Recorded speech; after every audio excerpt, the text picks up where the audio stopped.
한 주간을 성령 충만하게 지내셨나요? 혹시 여러분 중에 지금 간증하실 분 계시면 제가 기회를 드리겠습니다. 수요 여성 예배 때는 주님 안에서 좀 자유함이 있으면 좋겠습니다.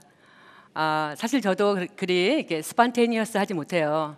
하지만 이렇게 즉흥적으로 한다는 것이 쉬운 건 아니지만 때로는 우리가 성령님의 강권적인 그런 어떤 감동이 있는데 그러한 것들을 같이 나누고 또 이렇게 함께 공유하는 시간을 가지면 좋겠다는 그런 생각이 듭니다. 하나님께 드리는 예배니까 질서가 있어야겠죠. 하지만 그런 질서 가운데 자유함이 있는 그러한 예배가 되길 소원합니다. 제가 말씀을 전하는 가운데 감동이 막 오시면 이렇게 손을 들어주세요. 그러면 제가 기회를 꼭 드립니다. 혹시 또 중간에 들어오시기 좀 그러면 끝나서라도 제가 이제 말씀 다 전하고 나서 꼭 손을 들어주세요. 그러면 이제 제가 기회 드릴 테니까 정말 기대합니다. 그런 분들이 이 중에서 정말 하나님께 또 영광을 돌리는 그런 시간이 됐으면 좋겠습니다. 또 사실 성령의 능력을 받으면 담대해질 수 있어요. 그래서 그런 담대함을 또 체험하는 성령의 그 충만함을 체험하는 그런 시간이 되면 좋겠습니다. 그럼 이제 제가 어떤 분의 그 갈급함을 나눈 내용을 읽어드리겠습니다. 인생이 무가치해졌습니다. 돈도 만져봤고 명예도 얻어봤고 성공도 해봤지만 모든 게 다 헛되다는 것을 실감합니다. 가족이 내 삶의 중요한 목표였지만 배우자도 내 자식도 내 기대와는 관계없이 각자 자기 길을 걸어갑니다. 이렇게 인생이 허무하고 공허한 것인지 몰랐습니다. 신앙생활을 계속해 왔는데 내 안의 갈증은 전혀 도움이 되지 않습니다. 전에 기쁨을 줬던 일마저도 이제 희미합니다. 성경 말씀도 안 들어오고 기도해도 답답하고 봉사를 해도 기쁨이 없습니다. 어떻게 내 안에 열정과 의미를 회복할 수 있겠습니까? 만약에 여러분이 이분의 상담자라면 어떻게 조언을 해 주시겠습니까? 혹 여러분 중에 이와 비슷한 그런 갈증이 있으시다면 오늘 말씀 가운데에 그 갈급함이 해결되는 그러한 귀한 시간이 되시길 축복합니다. 제가 이제 우리말 성경으로 일반 성경으로 한번 다시 읽겠습니다. 우리 에베소서 5장 18절을 제가 일반 성경으로 다시 읽겠습니다. 술 취하지 말라 이는 방탕한 것이니 오직 성령의 충만을 받으라. 그런 성령 충만함이 뭘까요? 충만하다, 성령 충만하다. 그럼 먼저 성령님은 어떠한 분이신가? 우리 성경에 보면 성령을 바람으로 또 표현하고 또 불로도 표현합니다. 그런 바람이 이렇게 세차게 불면 이렇게 나무가 이렇게 움직이잖아요. 그러면 이렇게 나무가 움직이듯이 이렇게 보이는 건가? 성령은 또 우리 불 보듯이 뻔하다 뭐 그런 표현 많이 하잖아요. 불같이 우리가 눈으로 볼 수 있는 그런 현상들이 일어날 때에 성령 체험을 했다고 하는가? 성령님은 또 이게 옆에 계시고 우리의 필요에 따라 그런 뭔가를 주시는 건지 또 아니면 내 안에 계신 건지. 말씀에 보면 예수님께서 제 아들에게 성령을 받아라 그러잖아요. 그러면 성령을 받는 건지 먼저 저에게 오는 건지 아니면 제가 가서 이렇게 받아야 하는 건지. 우리 찬양했죠 아까. 성령님 오소서 또 뭐 임하소서 그런 초대하는 찬양을 했습니다. 그럼 성령님이 내 안에 항상 계시는 게 아니라 내가 예배드리고 또 그분을 갈망하고 할 때에만 임하시는 건지, 이러한 모든 그런 질문의 해답을 하나님이 우리에게 주신 성경 말씀 안에서 찾아보는 시간이 되겠습니다. 제가 어릴 때 한국교회에서는 성령 체험했냐, 성령 세례 받았냐 이런 질문을 받아본 적이 없어요. 제가 어려서 그랬는지 모르지만 근데 이제 미국 교회 가니까 그런 구체적으로 이렇게 질문을 받아봤습니다. When were you baptized with the Holy Spirit? 또 뭐 성령 세례를 언제 받았느냐? Are you born again Christian? And when was it? 뭐 여러 질문들이 있는데 저는 이렇게 대답했습니다. 중1 때 세례를 받고, 중2 때 성령 세례 받고, 그리고 20살 때 거듭났습니다라고 했어요. 그 당시 제가 이제 20대였는데 그렇게 대답을 했어요. 그랬더니 그 기록하시는 분이 뭔가 이상하대요. 물 세례 받고 성령 세례 받고 그 후에 한참 있다가 본어긴 했다는 말인데 이상하다는 거죠. 그래서 제가 이제 교육을 받은 후에 정리하는 시간을 가졌습니다.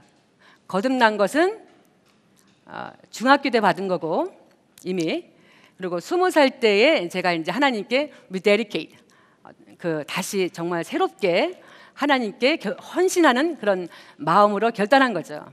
성인으로서. 모르면 그럴 수 있어요.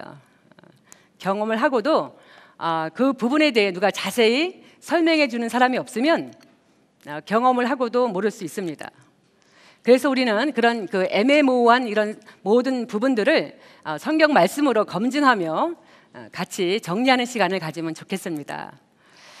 사실 제가 엑기스로만 전하고 싶어서 말씀을 준비하다 보니까 요즘 매주 밤을 새는 사건이 생깁니다. 잠을 못 자니까 입이 마르고 그래요. 3주 정도 충분한 시간을 갖고 준비하면 좋은데 이렇게 이제 매주 말씀을 전한다는 게 그리 쉬운 과정이 아닌 것을 절실히 체험하고 있습니다. 옛날에 담임 목사님들의 그 고초를 너무도 몰랐어요. 뭐든지 본인이 해보기 전에는 상상도 할 수 없습니다. 아무튼 성령 충만에 대해서 나눌 것이 너무도 많지만 오늘은 크게 3가지만 간단히 나누길 원합니다. 크리스찬이면 모두 성령 체험을 하는가? 성령 세례는 뭐고? 성령 충만은 무엇인가? 이렇게 3가지만 여러분과 함께 나누길 원합니다. 첫째로, 크리스찬이면 모두 성령 체험을 하는가? 구약 말씀에 The Spirit of God 그 말씀이 많이 나옵니다. 하나님의 영이라고 기록된 기절이 많이 있는데 홀리 스피릿이라고 이제 구체적으로 써 있는 부분은 시편하고 이사야서에서 이제 기록되어 있는 것을 볼 수 있습니다. 그러면 홀리 스피릿 할 때 홀리는 코데시 이렇게 이제 히브리어로 코데시 하는데 거룩함, 분별됨, 성스럽다라는 뜻이 있죠. 죄송합니다. 그래서 이제 코데시, 그 홀리가 시편과 이사야서에 이제 기록되어 있습니다. 그 외에 이제 많은 기절은 그 홀리란 단어가 없이 또 스피릿 그것만 있어요. 그래서 다윗이 이제 기록한 시편 51편 11절에 보면 나를 주 앞에서 쫓아내지 마시며 주의 성신을 내게서 거두지 마옵소서. 이 찬양 많이 하죠. 그래서 주의 성령을 거두지 마옵소서라고 고백하는 다윗은 이미 성령 체험을 한 것을 알 수 있겠죠. 이사야서 63장 10절 11절에도 성령이란 단어가 나옵니다. 이사야서 63장 10절 11절에도 그들이 반역하여 주의 성신을 근심케 하였으므로, 성령을 근심케 하였으므로. 근데 요한복음 16장 7절에 보면 내가 떠나가지 아니하면 보혜사 또는 성령이 너희에게 오시지 아니할 것이라고 말씀하셨잖아요. 예수님이 승천하신 후에 비로소 처음으로 경험되어지는 성령님인 줄 알았는데 이미 다윗은 성령 체험을 한 거예요. 예전에 저는 이런 설교를 들은 적이 있습니다. 예수님이 오시기 전에는 성령을 아무도 체험할 수 없었는데 그 이유는 예수의 그 보혈의 피로 덮지 않았기 때문에 구약 시대에는 성령이 들어올 수 없었다고 그렇게 설교를 들었습니다. 성령이 들어오고 싶어도 들어오지 못하는 그 이유는 그 강력한 능력의 그 성령을 받는 순간 죽기 때문이라는 거예요. 예수님이 오시기 전이니까. 그래서 이 말씀에 조금은 동감이 갔긴 했지만 100% 검증된 말이 아닌 것을 볼 수 있습니다. 우리 아까 시편에 봤듯이 다윗은 이미 그 성령 체험을 한 사람이었어요. 구약 시대인데도. 구약 시대에는 특별한 그 사역자들에게만 성령이 주어지는 걸 볼 수 있습니다.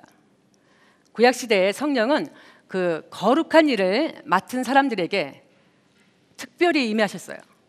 그래서 그들이 그 일을 감당할 수 있도록 어떤 그런 특별한 힘과 능력을 하나님께서 부여하신 겁니다. 그러나 말세가 되면 하나님께서 모든 육체에 그 성령을 부어 주실 거라고 요엘서에 예언을 했습니다. 요엘서 2장 28절에 있어요. 주님께서 오신 신약 시대는 요엘이 그 예언한 것 같이 누구든지 예수를 믿기만 하면 성령을 선물로 받을 수 있는 축복의 시대가 되었습니다.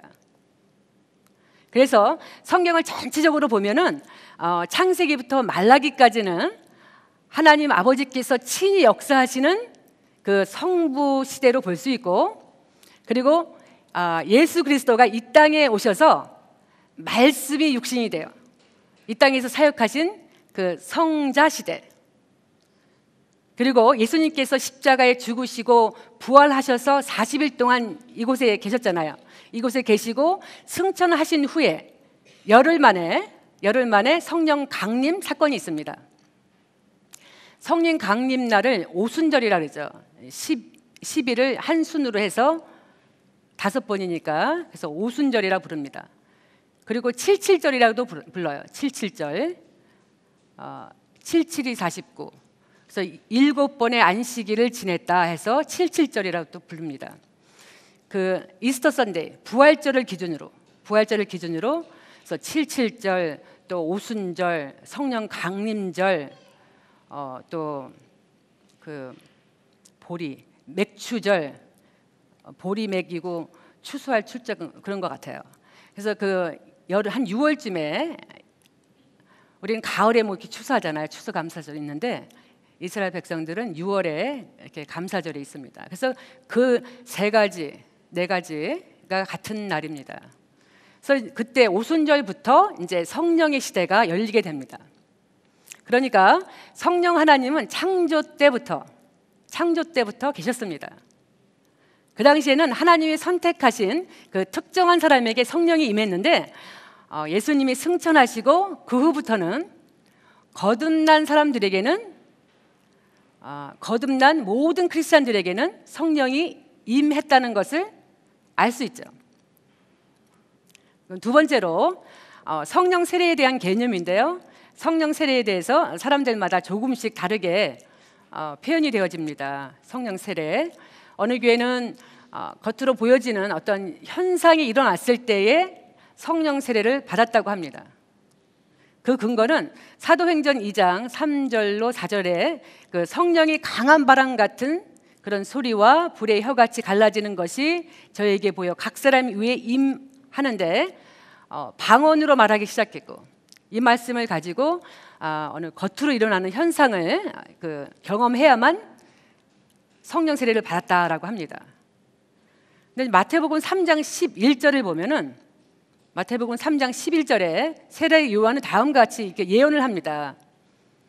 나는 너희를 회개케 하기 위하여 물로 세례를 주거니와 내 뒤에 오시는 이는 나보다 능력이 많으시니 나는 그의 신을 들기도 감당치 못하겠노라.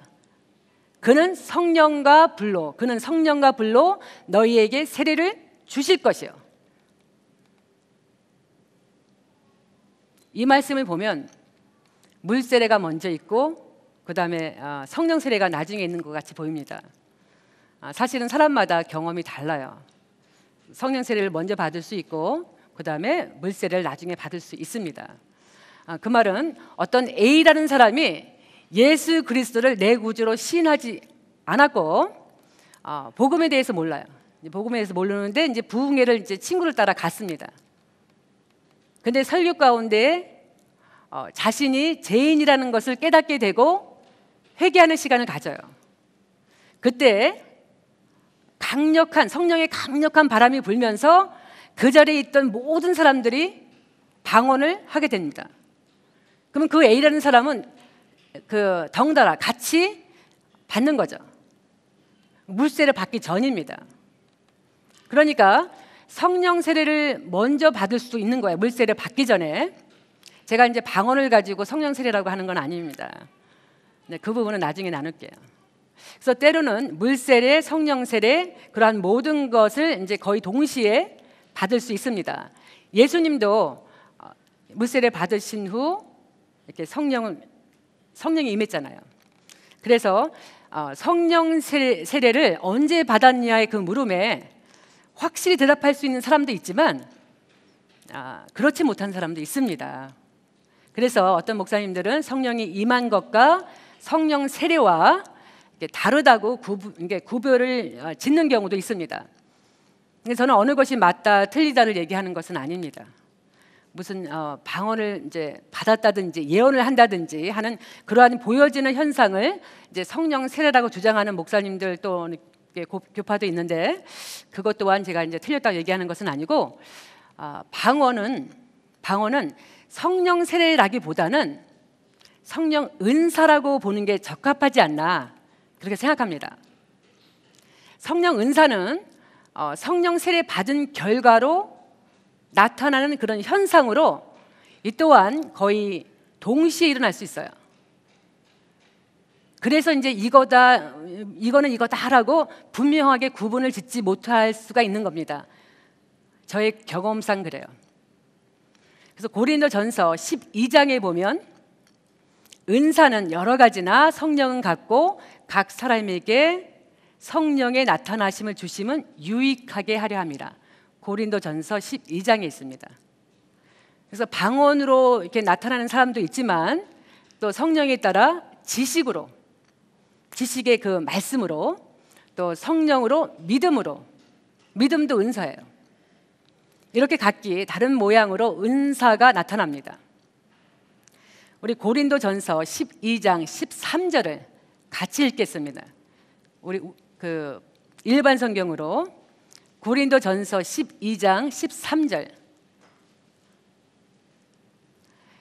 우리가 유대인이나 헬라인이나 종이나 자유자나 다 한 성령으로 세례를 받아 한 몸이 되었고 또 다 한 성령을 마시게 하셨느니라. We are all baptized by one spirit. 그러니까 모든 그리스도인들은 성령 세례를 받은 겁니다. 그리스도인은 성령 세례를 받는데 물세례와 같이 일생에 단 한 번 받는 겁니다. 고린도전서 12장 같은 장에 3절을 보면 성령으로 아니하고는 예수를 주라 고백할 수 없다고 합니다. 그러면 이러한 고백들을 할 때 우리는 born again 크리스찬이라 하잖아요. 거듭났다.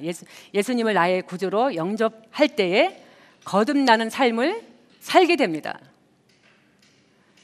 그러니까 구원과 성령 세례는 동시에 받는 거예요. 내가 그 당시에 성령님을 인식하지 못하던, 성령님이 계신 거에 대해서 인지하던 인지하지 못하던 구원을 받았을 때는 성령 세례도 받는 겁니다. 성령님이 나와 함께 계셔서 예수님을 내 구주로 고백하고 영접할 수 있게 도와주시고 인도하십니다. 성령님께서는. 그리고 우리 또 하나 요한복음 14장 17절 우리 같이 읽겠습니다. 저는 진리의 영이라 세상은 능히 저를 받지 못하나니 이는 저를 보지도 못하고 알지도 못합니다.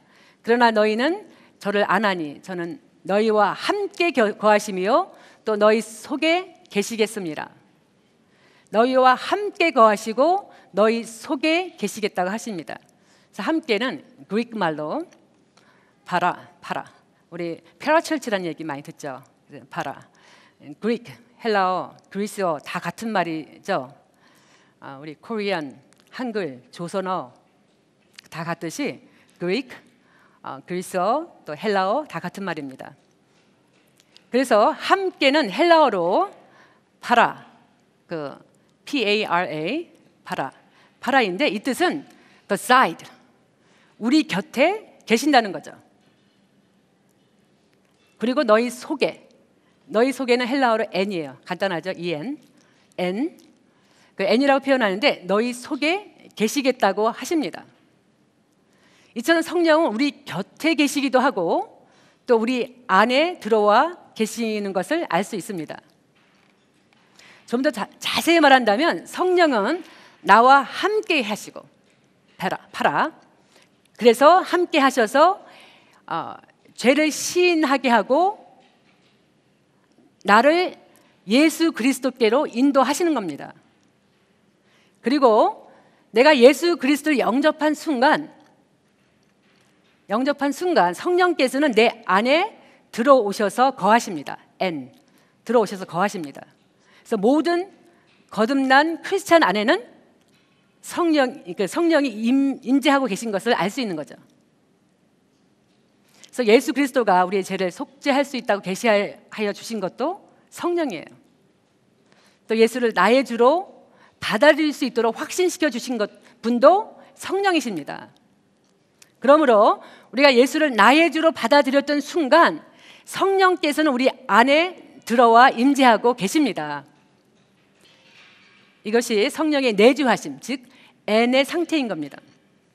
제가 이제 몇 년 전에 유년부 그 전도사님으로부터 이제 부탁을 받고 2살짜리 그 유년부들을 그 어린 친구들에게 설교를 5분 설교를 이제 한 적이 있어요. 2부, 3부, 4부 다 이렇게 했는데 가장 큰 애로점이 아이들과 말이 통하지 않는다는 거예요. 준비는 열심히 했는데 안 통한다는 거예요.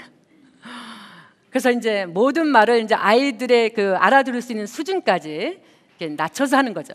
그래서 아무리 좋은 말을 해도 들려줘도 듣는 사람이 그걸 깨닫지 못하면 아무 소용이 없는 거죠. 그래서 이제 하면서 못 알아듣는 것 같으니까 막 콩구리씨가 나오더라고요. 그래서 막 진땀을 뺀 적이 있습니다. 그런데 예수님께서는 감사하게도 그 우리 안에 성령님을 보내주셨습니다. 그래서 이해시키고 깨달음을 주십니다. 그럼 세 번째로 성령 충만은 무엇인가? 오늘의 메인 서브젝트. 괜히 막 힘이 나는 것 같아요. 성령 충만에 대해서 말씀드리니까. 그래서 성령의 내주하심과 성령으로 거듭남, 그리고 성령 세례를 받는 이 모든 것은 이제 여러분이 그리스도를 영접할 때 일어나고 일회적인 겁니다. 그러나 성령 충만함은 한 번으로 끝나는 것이 아닙니다. 오늘 본문 말씀 에베소서 5장 18절에서 언급하는 그 성령의 충만함은 여러 번 있을 수 있어요. 그래서 성령 충만을 받으라. 이제 한글 우리말 성경이 참 좋은 면도 많이 있는데 이렇게 좀 부드럽게 말을 해서 좀 이렇게 명령어 같지가 않아요. 무슨 권면하는 것 같아요.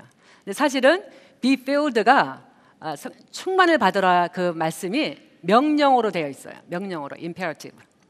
그래서 이 명령은 우리 그 삶에 항상 그리고 계속적으로 성령 충만하고 성령의 지배를 받고 또 성령으로 권능을 받아야 한다는 것을 의미합니다. 그래서 아까 말씀드렸듯이 성령은 여러분과 함께 하셔서 죄를 시인하게 하고 예수 그리스도에게 인도하십니다. 그리고 또 여러분이 예수 그리스도에게 돌아온 순간 성령께서는 여러분 안에 계십니다. 그러나 모든 크리스찬들에게서 성령이 흘러넘치고 있는 것은 아닙니다. 요한복음 7장을 보면 누구든지 목마르거든 내게로 와서 마시라. 나를 믿는 자는 그 배에서 생수의 강이 흘러나리라. 목마르거든 내게로 와서 마시라 하십니다. 보통 집안에서 저는 이게 화초가 좀 좋아하는데요. 화초를 너무 이제 이렇게 길어지고 너무 잘 자라면 이렇게 잘라서 꺾어서 이제 그 물이 가득 찬 꽃병에 이렇게 꽂아 놓으면은 몇 주가 지나면 이렇게 하얀 뿌리들이 무성하게 자랍니다. 처음 듣는 것 같아요. 해보셨나요? 그러면 그것을 화분에 심으면 아주 잘 자랍니다. 그런데 선인장은 달라요. 선인장은 옮겨 심을 때 그냥 옮겨 심으면 죽어요. 못 살고 죽어요. 그래서 이제 선인장은 꺾고지하거나 또 이렇게 옮겨 심을 때 물에 담궈 놓으면 절대로 안 돼요. 그래서 어떻게 하느냐면 응달에다가 일주일 정도 말려요. 그럼 말리면 이제 수분이 다 빠져나가고 막 죽을 지경이 되는 거죠. 그 선인장이. 그래서 이제 그때 이제 거의 죽을 쯤 됐을 때, 말라서 죽을 쯤 됐을 때 화분에 심고 물을 주면 100% 흡수를 해요. 그래서 쫙 생명력이 살아납니다. 근데 그냥 이렇게 건강한 선인장을 옮겨 심어놓고 물을 주면 자기 안에 이렇게 물이 있기 때문에 그 물이 고여서 뿌리가 썩어서 죽습니다. 때로는 우리의 삶 가운데에 죽을 지경이 될 정도로 목이 마르고 갈급할 때가 있습니다. 하나님은 그 선인장 같이 우리의 그 인생을 갈증으로 인도하실 때가 있습니다. 아주 목마르게 하세요. 때로는. 그러면 그럴 때 어떻게 하면 됩니까? 목마르고 아주 완전히 죽을 지경이 됐을 때 어떻게 하면 돼요? 나 곧 죽겠구나 하고 실망하는 것이 아니라 이제는 성령 충만함을 주시려고 하나 보다 하고 기대할 수 있죠. 이제는 아니까. 몰랐을 때는 이제 그렇지만 이제는 알잖아요. 하나님은 우리의 필요를 채워주시겠다고 약속하셨습니다. 마태복음 5장 6절에 줄이고 목마른 자는 복이 있나니 저희가 배부를 것이며, 영광은 배부른 그릇에 담을 수 없습니다. 우리는 자아라는 그 컵을 완전히 비워야 돼요. 나를 부인하고 내 자아를 완전히 내려놔야 주님으로 또 성령으로 가득 채울 수 있는 겁니다. 그럴 때 생수의 강이 흘러넘치게 되는 거예요. 이러한 상태를 우리는 에피라 그래. 에피더미 우리 RN이시죠? 우리 피부를 그렇게 얘기하잖아요. 그래서 에피, 흘러넘치는 상태를 에피라고 합니다. 그래서 전체적인 것을 이렇게 단계별로 이제 설명한다면 처음에는 옆에서 시작되고 그다음 그 안으로 들어오고 N, 그다음 단계에서 이제 흘러넘치는 그런 에피, 흘러넘치는 그런 상태가 되는 겁니다. 그래서 성령은 우리와 함께 계시고 우리 안에 살고 계십니다. 그러나 성령께서는 우리에게 흘러넘칠 때까지 에피 할 때까지, 성령 충만의 그 체험을 하기까지 주께서 우리에게 성령을 계속 부어주시기를 원하세요. 그렇기 때문에 우리가 성령의 충만함을 받기 위해서 성령의 더 큰 은사를 사모하고 또 우리의 그 삶 속에서 열매들을 나타내야 하는 겁니다. 성령이 임할 때 나타나는 힘은 아주 강력한 하나님의 능력, 두나미스, 다이나믹하게 그 강력한 하나님의 성령의 능력이 나의 생활을 통해 또 우리 주위에 있는 사람에게 넘쳐 흘러서 그들에게도 그 성령의 능력을 체험하도록 하는 거예요. 이와 같이 하나님은 우리에게서 성령이 충만하기를 바라고 계십니다. 우리의 그 생활 속에 성령이 흘러 넘치고 있는지, 아니면 단지 명목상의 크리스찬으로 만족하고 있는지 점검하는 시간 되시기 바랍니다. 주의 일에 그냥 참가하는 것만으로는 성령의 능력이 넘쳐 흐르는 일은 결코 없습니다. 그러나 하나님의 소망은 그의 목적과 그의 뜻이 여러분의 생활을 통해서 생활 가운데 흘러 넘치기를 원하시는 겁니다. 말씀을 정리해 봅니다. 성령 세례는 예수를 믿는 사람은 누구나 받게 되지만 성령 충만은 헌신된 사람들만이 받을 수 있습니다. 사도행전 6장 3절, 5절 확인해 보세요. 사도행전 6장 3절, 5절. 그래서 성령 세례는 예수 믿을 때에 단 한 번에 받게 되지만 성령 충만은 일생에 거쳐서 계속적으로 일어나는 사건입니다. 그리고 성령 세례는 한 번 받으면 소실이 없어요.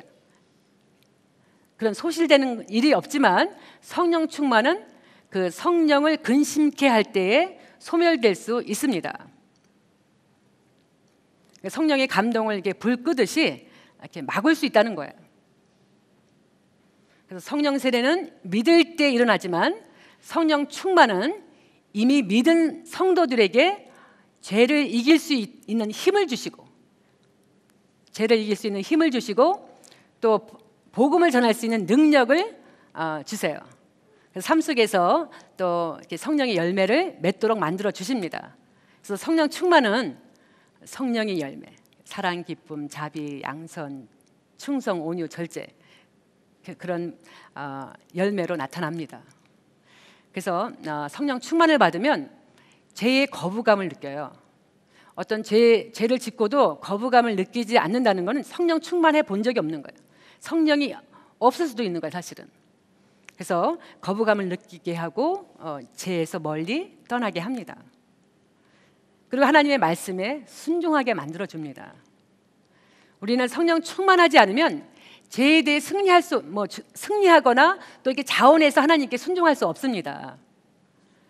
신약 시대 성도들의 그 승리의 비결은 성령 충만이라고 할 수 있습니다. 그러므로 성경에서 말씀하시죠. 성도들에게 술 취하지 말고 계속해서 성령 충만을 받으라고 명령하십니다. 다른 사람이 했던 어떤 체험했던 것을 그런 비슷한 체험을 내가 받지 못했다 해서 하나님의 성령이 여러분의 삶 가운데 아니면 여러분의 생활 가운데에 역사하지 않고 계시는 건 아닙니다. 그러나 초자연적 영적 체험이 중요하지 않다는 말 또한 아닙니다. 이성으로 살고 논리로 살고 제가 죄송합니다.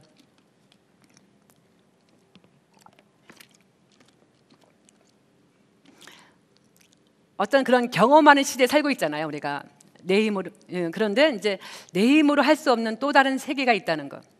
내 이성과 내 사고로 용납되지 않는 그런 또 다른 초월적인 세계가 있다는 그런 사실을 깨닫는 순간 새로운 존재가 되는 겁니다. 저는 중2 때 방언을 경험했어요. 그때 생각이 바꿔지는 거예요. 이렇게 사람의 그 마음대로 되지 않는 새로운 세계가 있구나. 영적 세계가 있다는 그 사실이 깨달아지면서 저의 그 인생의 방향이 바뀌어지는 거죠. 그때 경험했던 초월적인 세계, 이성이 아니고 또 논리가 아닌 내가 찾아가는 세계가 아니라 하나님이 내 인생 속에 개입한 것을 체험하는 거예요. 큰 바위덩이 이렇게 있죠. 이게 바위덩이를 깨트리는데 이렇게 해머로 깨트리는 게 아니라 조그만 구멍을 이렇게 뚫어서 그곳에 이제 그 다이너마이트를 집어넣어서 다 깨어버리잖아요. 요즘에는 얼음 깨서 먹는 경우가 이제 없지만 제가 어릴 때는 여름 되면 많은 얼음 깨가지고 송곳으로 깨서 이렇게 먹었던 기억이 있습니다. 사실 송곳으로도 안 하죠. 바늘로 하죠. 조그만 바늘. 이와 같이 인브레이킹, 하나님이 내 인생 속에 뚫고 들어오시는 거예요.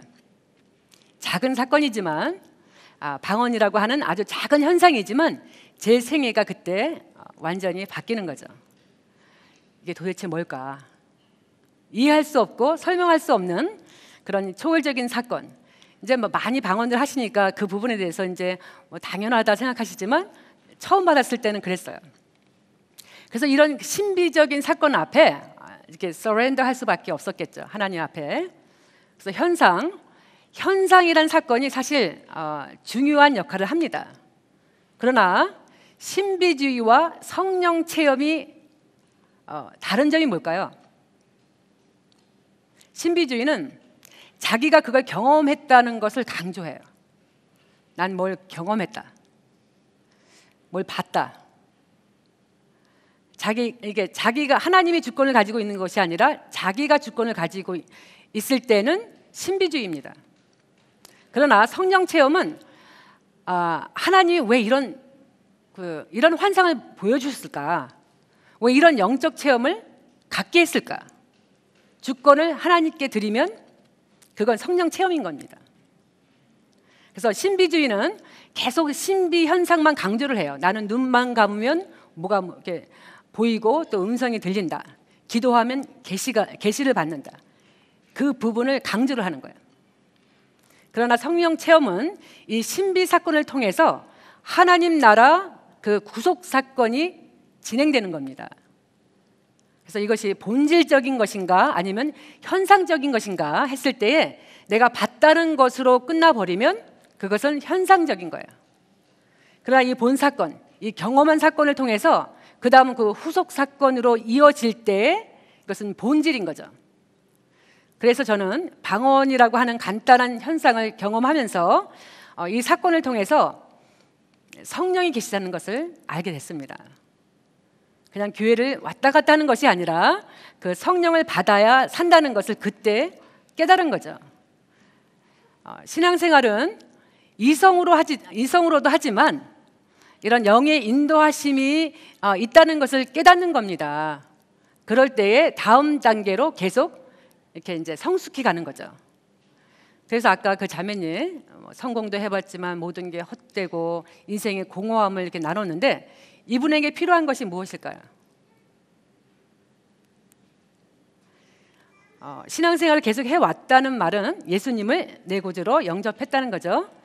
그런데 성경 말씀도 안 들어오고 기도해도 답답하고 봉사를 해도 기쁨이 없다고 합니다. 그럼 어떻게 내 안의 열정과 의미를 회복할 수 있겠습니까? 어떤 갈급함이 있는 건 알겠죠? 갈급함이 있어요. 그죠? 그러면 이 사람에게 필요한 것은 뭐예요? 너무 쉬워요, 이제. 성령 충만. 성령 충만이 결핍된 것을 알 수 있습니다. 그럼 어떻게 성령 충만을 받습니까? 라는 질문을 받을 수 있겠죠? 인생이 목이 마르면 그 반석이신 그리스도께 나아가서 내가 목이 마릅니다. 그러면 주님이 생수를 주세요. 정말 기도하면 주십니다. 뭐 특별히 다른 방법이 없어요. 내 기분이 업됐을 때만 그 현상을 가지고 성령 충만이라고 하지 않습니다. 물론 성령 충만하면 기쁨이 있습니다. 어느 사람이 계속 화내고 짜증내고 우울한 상황에 있다면 그 사람에게 성령 충만하시네요 하지 않잖아요. 하지만 우리가 어떤 감정에 의해서 기분이 좋을 때만 성령 충만하다고 하고 피곤하고 또 지쳐 있을 때 성령 충만하지 않다라고 할 수 없다는 겁니다. 성령 충만해도 피곤할 때는 자야 되는 거예요. 제가 이제 잠을 못 자서 그런지 입도 마르고 얼굴도 칙칙하고 그렇죠. 그러니까 성령 충만하게 원하시면 이제 수면도 잘 취하시고 아무튼 내 자아를 내려놓고 예수님께 나아가는 겁니다. 성령 충만케 원하시면. 지금 어려운 삶과 그 모든 문제를 염려하고 근심하는 대신 그분께 다 맡겨드리는 거죠. 기도하고 구하면 성령을 주세요. 너희가 악할지라도 가장 좋은 것으로 성령을 주시지 않겠느냐 말씀하시잖아요. 그래서 기대가 무너지고 일이 잘 안 풀리고 막 그럴 때는 뭘 해요? 십자가를 붙잡아야 됩니다. 나의 기초가 무너질 때 하나님께 집중해야 합니다. 인생이 목마르고 만족이 없을 때 무엇이 잘못되었든지 기도하고 회개하며 사실은 많은 문제들이 회개하면 다 해결이 됩니다. 간단한 방법인데 몰라서 고민하고 고통 가운데 있는 겁니다. 그래서 회개하고 성령 충만을 구해야 합니다. 성령 세례는 내 안에 성령이 임재하셔서 내 안에서 내적 역사를 이렇게 하신다고 볼 수 있어요. 그런데 성령의 충만은 외적 역사로 표현되어질 수 있습니다. 그러니까 안 나타날 수가 없죠. 성령 충만한데 안 나타날 수가 없죠. 그래서 어떤 현상을 얘기하는 것은 아닙니다. 외적 역사라는 것은 내가 어떤 성령의 기름통에 이렇게 푹 잠겼다가 나온 상태. 그렇다고 할 수 있겠죠. 그래서 성령 충만한 사람은 아무리 얌전히 있어도 그 기름통 속에 들어갔다 나온 사람이면 티가 나겠죠. 겉으로 드러납니다. 그래서 그 사람이 지나가면 어떤 그 파지티브한 그 에너지가 막 나오고 또 그 기름에 아주 좋은 냄새가 나는 그런 향기가 그 향기로 그 방을 가득 채웁니다. 그래서 옆에 가까이 있으면 막 기름이 묻어나기도 하고, 예수님이 지나갈 때 옷자락만 잡아도 낳고 했잖아요. 그래서 그렇게 정말 옆에 있는 가까이만 있어도 그 향기가 묻어나는 그러한 일들이 벌어집니다. 그래서 인생이 메마르고 목이 마를 때 반석이신 예수님께 나아가서 영원히 목마르지 않는 그런 생수를 경험하는 여러분이 되시길 축복합니다.